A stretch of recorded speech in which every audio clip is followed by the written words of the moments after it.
చిరంజీవితో పవన్ దూరంగా ఉంటున్నాడంటూ ఎప్పటికప్పుడు వార్తలు వినిపిస్తూనే ఉంటాయి. పైగా అన్నయ్యతో పవన్కు రిలేషన్ కూడా మునుపటిలా లేదని చెప్తుంటారు కొందరు. కానీ అవన్నీ అవాస్తవాలేనని, ఎప్పుడూ అన్నయ్యే తన దేవుడు అంటాడు పవర్ స్టార్. ఇప్పటికీ అదే మాటపైనే ఉంటాడు. కాకపోతే రాజకీయాల్లో చిరు చేసిన కొన్ని పనులు మాత్రం పవన్ను డిస్టర్బ్ చేసిన మాట వాస్తవం. అది కాకుండా పర్సనల్గా మాత్రం చిరు అంటే పవన్కు ఎనలేని గౌరవం. ఇక చిరు భార్య సురేఖ అంటే పవన్కు తల్లితో సమానం. వీళ్ళిద్దరూ కూడా ఎప్పుడూ నవ్వుతూనే కనిపిస్తుంటారు. తాజాగా మరోసారి వదిన మరదులు కలిశారు.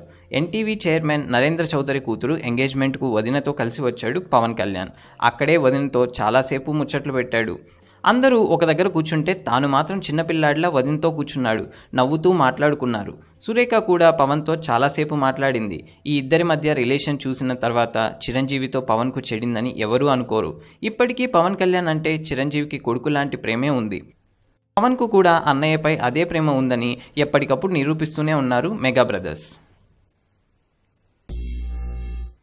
Thanks for watching. For more interesting updates, don't forget to subscribe Filmy Looks.